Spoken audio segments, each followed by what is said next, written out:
Halo teman-teman kelontong Ruru. Nah, mumpung lagi sempet nih ngepoteng Sarracenia dan di sela kesibukan juga, walaupun sebenarnya nggak sempet, tapi disempet-sempetin ya karena saya lagi ada proyek di salah satu kebun raya nasional kita Indonesia. Nah, kenapa saya sampai sempet-sempetin? Karena saya udah mendiagnosa nih dari sara-sara yang saya punya, dan ini bukan apa ya, ini baru saya dapat ya, bukan rawatan saya sendiri atau teman yang saya kenal. Nah, saya jadi ingat dulu waktu saya kecil tuh saya pernah nonton acara kuliner. Mereka sedang meliput restoran di Timur Tengah dan mereka tuh makan pakai tangan, orang-orang Timur Tengah yang di Indonesia itu. Terus pas diwawancara itu udah ada sendok garpu segala macam kok masih pakai tangan. Nah, orang Timur Tengah tersebut menjawab, masih saya ingat sampai sekarang, orang itu bilang, saya lebih percaya tangan yang saya cuci sendiri daripada alat makan yang dicuci orang lain. Nah, maka dari itulah saya juga rada kurang percaya nih sama Sarracenianya. Tapi no offense ya, ini kan juga demi apa ya, ya demi keselamatan Sarracenianya juga. Dan ini kan juga adalah hak saya karena saya membayar, kecuali saya dikasih ya, dan saya kan juga nggak menyebut dari siapa, jadi no offense.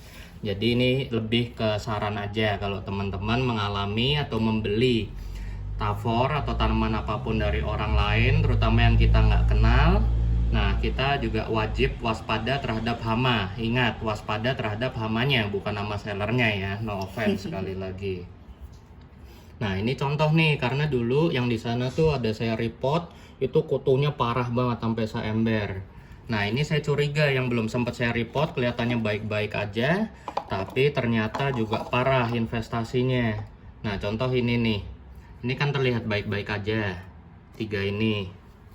Nah, tapi di beberapa sara jenis lain dia kelihatan kalau dia udah diserang sama kutu putih akar atau mealybug. Dia ciri-cirinya keluar daun pedang terus kayak mau dorman. Ini ya, kayak Ya, gini ya. walaupun umbinya juga gede. Ada sebelumnya minggu lalu udah saya potong-potong umbinya. Dan itu menurut saya aneh, ini yang bikin saya curiga. Rimpangnya itu udah gede, kokoh, kuat, tapi kenapa trapnya kayak gini semua dan cenderung pitak-pitak. Kayak daun pedangnya ini. Ini ya. Dan kelihatan ya rada deform juga nih, nggak optimal. Tapi Bentuknya juga deform. jangan terkecoh. Ini bukan melulu pertanda, kayak contoh yang 3 ini juga walaupun nggak keluar daun pedang, tapi dia juga apa, terlihat tumbuhnya baik-baik aja, tapi investasinya parah. Nah, buat membuktikan kita lihat aja nih langsung tuh, kelihatan parah kutunya, serbuk-serbuk putih ini, bahkan pas diangkat aja itu serbuknya sampai berterbangan. Ini adalah wax coat ya dari mealybug karena dia memiliki lapisan lilin untuk melindungi dirinya. Ini bukan pertanda ya? Mungkin bisa jadi Bisa juga. jadi kan agak beda soalnya. Ini juga ada nih, investasinya ringan. Ini juga untuk jaga-jaga, akan saya sterilisasi. Tadi ada yang parah juga nih, kita lihat mana ya. Tuh. Bahkan sebelumnya di rimpang yang gede banget itu adalah investasi paling parah yang pernah saya tanganin minggu lalu bareng sama teman saya Susanto. Wah, itu serem, 1 ember kutu putih mealybug semua. Padahal ini nggak kelihatan kenapa-kenapa ya? Kelihatan Kelihatan sakit. sehat.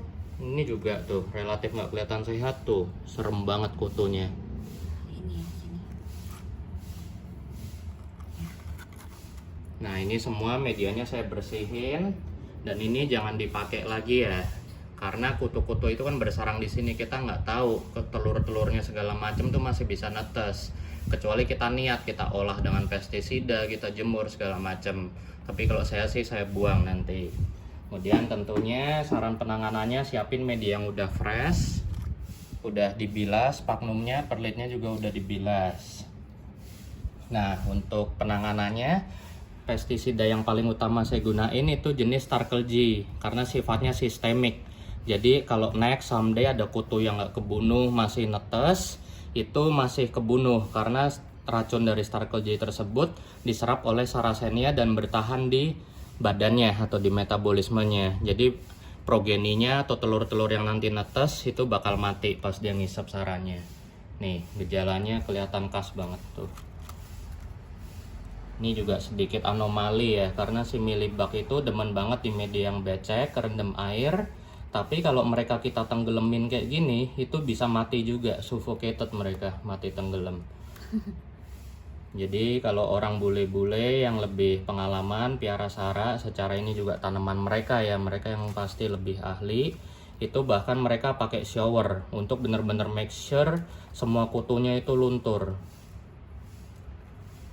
Tuh yang ngambang-ngambang putih kayak perlite ini, terus kelihatan ada lapisan waxnya, itu si milibak.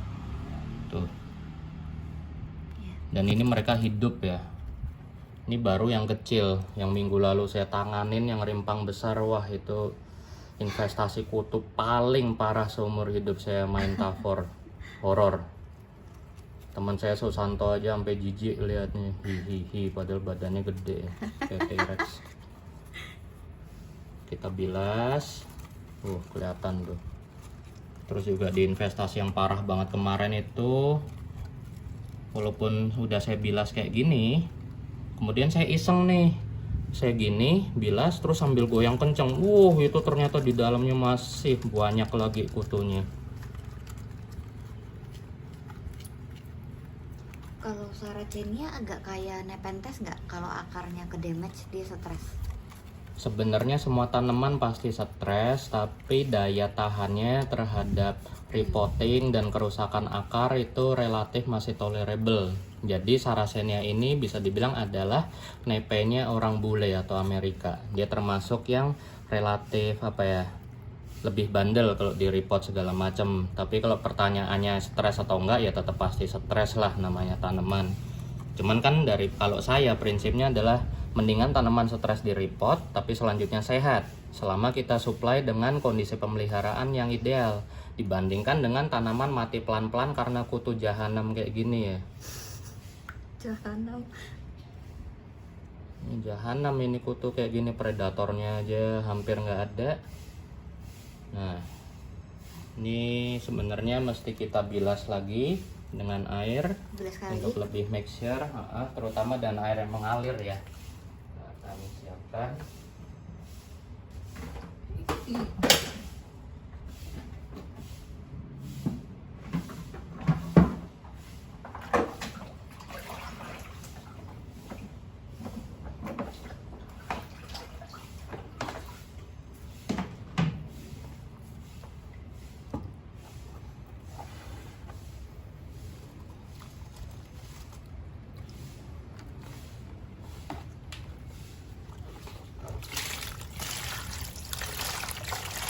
Lebih bagus kalau pakai shower atau nozzle ya, tapi karena keterbatasan waktu saya nggak sempat siapin. Kelihatan tuh walaupun udah dibilas-bilas, tapi mereka ini justru sarang utamanya di area tengahnya kayak gini.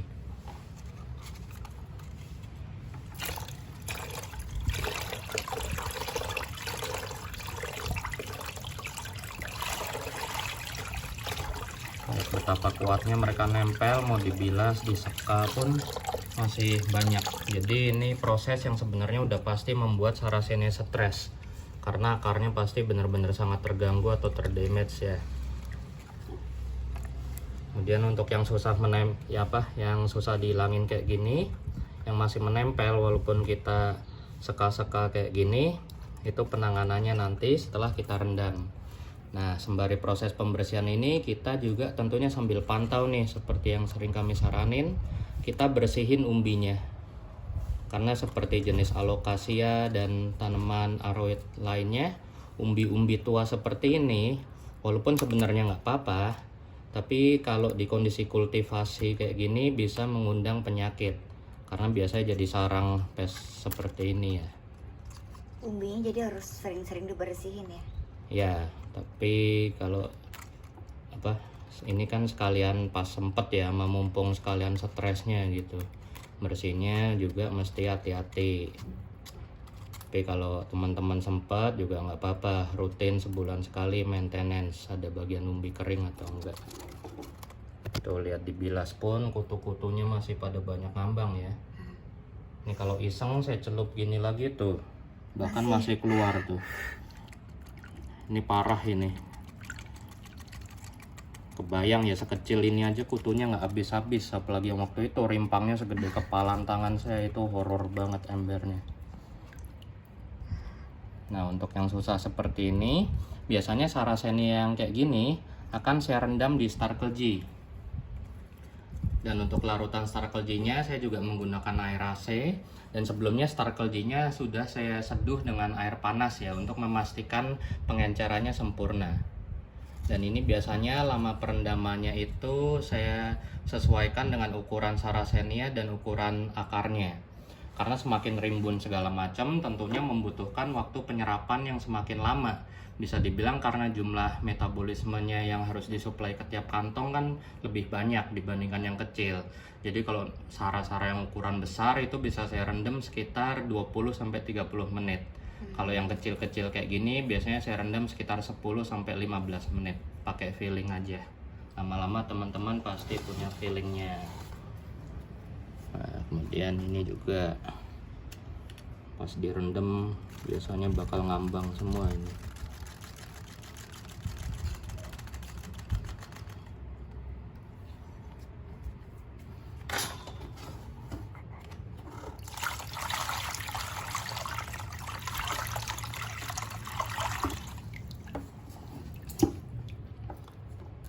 Yang ini relatif ringan investasinya, nggak ada sampai di bawah.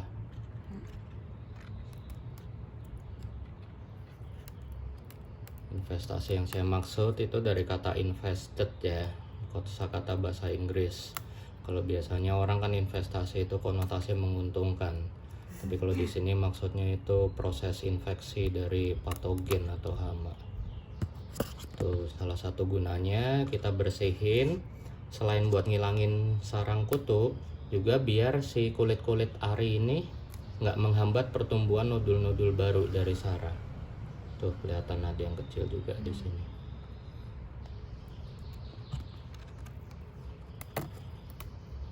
Jadi jangan ketipu ya teman-teman, kadang sarah itu terlihat seperti mau dorman, tapi bisa jadi sebenarnya dia sakit, bukan mau dorman. Atau mungkin juga menuju dorman karena tenaganya habis. Dorman itu kan sebenarnya fase istirahat dari sarah kan, atau tanaman lain yang memiliki fase dormansi.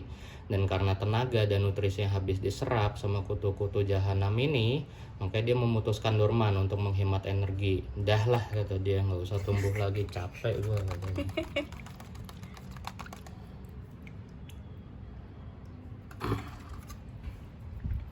Udah relatif bersih tetap, karena ini ukurannya lumayan kecil, akan saya lanjutkan rendam 15 menit.